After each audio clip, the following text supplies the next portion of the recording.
shaggar aanaa Gindabarat keessatti waraana faashistii Bilisiginnaa maanguddoo tokkoo fi barsiisaa tokko ajjeesuun himame.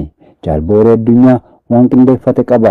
Godina lixa shaggar aanaa Gindabarat keessatti jiraataa gandaa qarree Shankoorii fi aanichatti barsiisaa mana barumsaa sadarkaa tokkoffaa gandichaa kan ta'e barsiisaa maqaan isaa Lammii Naccoo jedhamu waraanni maafiyaa Bilisiginnaa mana isaa duratti rasaasatti roobsanii ajjeesu jiraattonni gandichaa arraata biyyoolessa Oromiyaatti himaniiru. Barsiisaan kun deeggaraa waraana bilisummaa Oromooti jedhamuun yeroo garaa garaatti shakkamee ukkaanfamuun manadhaa keessatti reebichaa fi dararaan adda addaa irra gahaa turuu jiraattonni addeessaniiru. Dararaan hidhattoota murna Bilisiginnaan barsiisaa kanarratti raawwatamuu deddeebi'ee argamuun baruma darbe kana qabame waggaa tokkoo fi baatii ja'a manadhaa aanichaa keessatti doorsaa fi reebicha dabalatee yaaliin ajjechaa hedduu irratti gaggeeffamaa turuun dhiyeenyuma kana jechuunis baatii tokko asitti manadhaarraa bilisaan gadhiifamuu dubbatu jiraattonni naannicha. Torbanuma kana keessa waraanni bilisummaa Oromoo naannichatti tarkaanfii loltoota Bilisiginnaa irratti fudhachuu hordofee sanbata darbe jechuunis mudda 27 2025 waraanni maafiyaan Bilisiginnaa haaloo qaama isaanii loluu hawaasa nagaatti baachuun amaleeffatan situ waraana bilisummaa Oromoo nutti waamee nu rukuchise jechuun ganama barii mana isaa duratti rasaasaan rukutanii ajjeesuu jiraattonni ijaan argan addeessaniiru. Kana malees guyyaa sana jiraataa gandichaa maanguddoo ganna 70 olii maqaan isaanii obbo Joonsee Daanyee jedhaman balleessaa tokko malee maqaa ilma keetu miseensa waraana bilisummaa Oromooti jedhuun mana isaatii qabanii rasaasatti roobsuun ajjeesanii gatuu jiraattonni dabaluun addeessaniiru. Akka jiraattonni gandichaa taatee kana himanitti namoonni loltoota maafiyaa Bilisiginnaan ajjeefaman kunneen hojii dhuunfaa isaanii qofaa irratti bobba'uun jireenya isaanii gaggeeffachuu fi maatii isaanii guddifachuu malee deeggartoota qaama siyaasaa kamiyyuu akka hin taane ibsuun sababni ajjeefamuu isaanii Oromummaa isaanii qofa ta'uu himu. Murni nagaa fi tasgabbii lammiilee booressee barcuma aangoo dabaan qabatee irra bubbuluuf dharra'u Bilisiginnaan loltoota isaa ammeenyaa fi garajabummaan guutaman uummata nagaatti bobbaasuun haqaa hawaasaa ukkaamsee ajjechaa fi hidhaan cinatti yakkoota farra namoomaa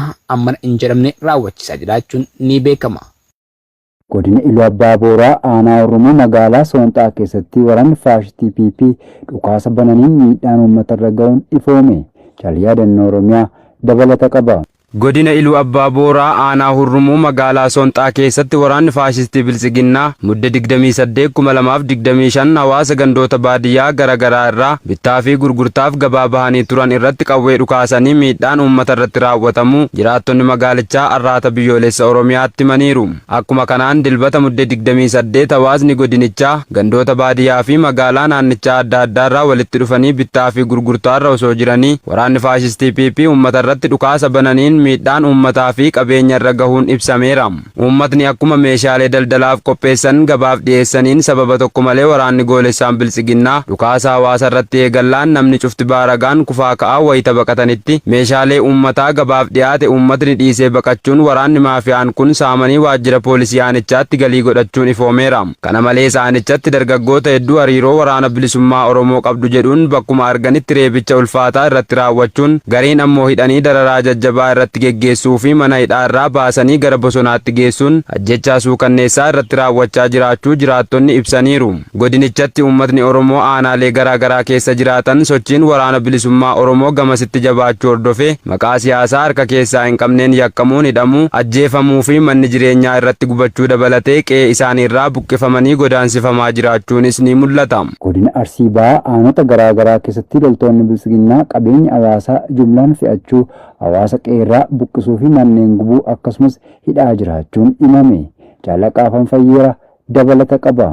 Murni impaayera bututtuu Itoophiyaa farkaa qabu Bilisiginnaan sabaa fi sablammoota impaayeratti jiran guutuu hacuucee gidiraa garaagaraa irraan gahaa kan jiru mudda 26 2025 aanaa Siree Gandaa Aleeltuu Gazalaa Iddoo Addaa Qacaallee jedhamutti uummata jalaa midhaanii fi beelladoota hedduu jalaa fudhataniiru. Namootni qabeenya jalaa fudhatame keessaa muraasni maqaan Nugee Huseen Kadir jalaa sangoota 3, Bakar Ahimad jalaa sangaa 1, Abdul Karim Ahimad jalaa sangoota 2, Kiisuu Usmaan jalaa sangaa 1 fudhachuun gandicha keessaa namoota hedduu midhaan ardaba hedduu konkolaataatti akka fe'atan jiraattonni arraata biyyoolessa Oromiyaatti himaniiru. Haaluma wal fakkaatuun murni saamichaa hojii dilee godhate bilchiginnaan ba'umaarsii aanaa sakoo ganda dirree odaa iddoo addaa gooroo fi xaateessaa irratti guyyaa dheengaddaa mudda 26/2025 loltoonni impaayiratti tiksan maqaa sakattaa waraana bilisummaa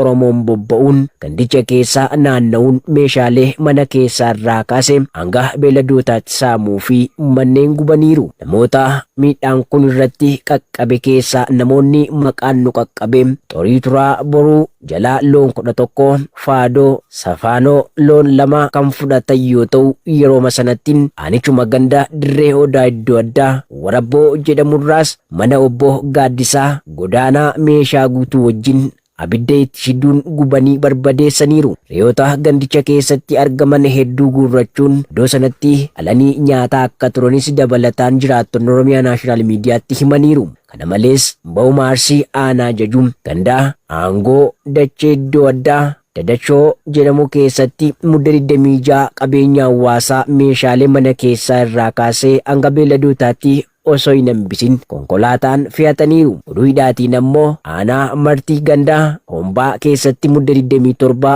namoonni hedduun jumlaan ukkaanfamanii mana hidhaa keessatti darbatamanii kan jiran yoo ta'u isaan keessaa muraasni maqaan nu dhaqqabe Tolaa Sheek Ahmad, Muhammad Amin, Turee Sheek Muhammad, Mustafaa Kaliiloo kanneen jedhamanidha. Wallaggaa aanaa Sibuu Sireetti maqaa gibaan saamichaa fiidhaan jabaachuun himame. Caalfalmataa lammii dabalata qaba.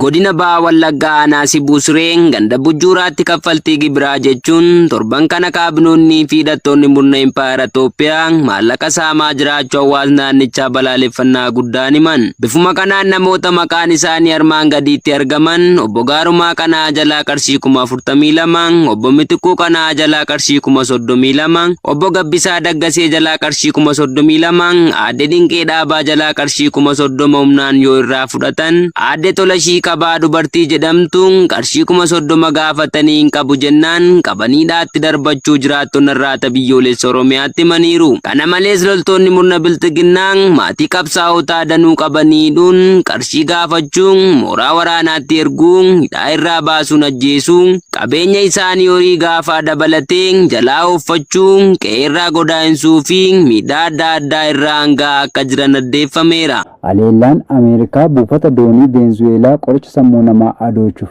jedhame barbadeesse. Jalwabii biyya dabalata qaba.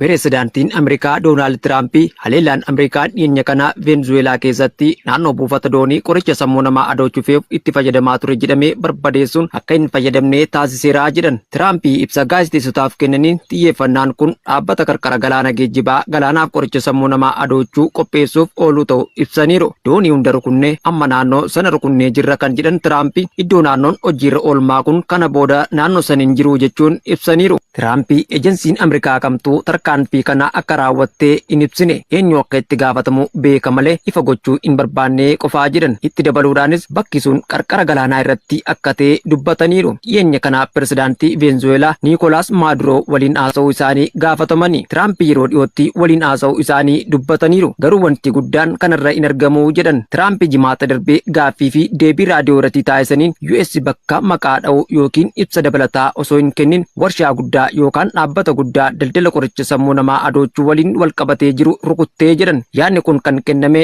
yeroo Ameerikaan daddabarsa qoricha sammuu namaa adoochuu ittisuuf tattaaffii taasifamu kaasuun baatii fulbaanaa irraa eegalee Kaaribiyaanii fi Baha Paasifik keessatti hojii waraanaa cimsiteetti. Waraanni bilisummaa Oromoo zoonii giddugala Oromiyaa lixa shaggar aanaa buna gindabarat bakkeewwan garaagaraatti harkaa fi murna bilisiginnaa irratti fudhatee injifannoo argate. Waraanni bilisummaa Oromoo zoonii giddugala Oromiyaa keessa socho'u tarkaanfii murna bilisiginnaa irratti fudhatee lixa shaggar aanaa buna gindabarat ganda gartokkee jedhamuu fi ganda sarbaadii jedhamu keessatti fudhateen injifannoo gonfatee jira. Obbo zoonii giddugala Oromiyaa bakka murni bilisiginnaa manneefatee mana bursaa buufata waraanaa godhatee jirtutti itti seenuun bu'aa fi madoon adabee jira. Haala kanaan humna qacaramaa Abiyyi Ahmadiin hoogganamturraa nama 28 battalatti yoo ajjeesu nama 18 ammoo madoo jajjabaan adabee jira. Kana malees nama tokko jira harkaan qabee jira. Warra du'anii fi warra madaa'an keessatti qondaalonni murna bilisiginnaa sadarkaa gandaa keessa akka jiran beekamee jira. Gama meeshaatiin qawween akaamaa 3 fi saakaasaa 3 hidhannoo guutuu waliin dugda diinaa irraa hiikuun galii mooraa qabsoo bilisummaa Oromoo taasisee jira. Waraanni murna bilisiginnaa kun gandoota armaan dura eeraman kana keessatti uummata maqaa gibiraan miidhaa akka turan beekamee jira. Tarkaanfii waraanni bilisummaa Oromoo murna bilisiginnaa irratti fudhate kana hordofee murni bilisiginnaa kun uummata miidhaa akka jiran beekamee jira. Kunis maqaa isintu waraana bilisummaa Oromoo nutti waamee nu rukuchiise maqaa jedhuun akka ta'e beekamee jira. Injifannoon kan uummata Oromoo.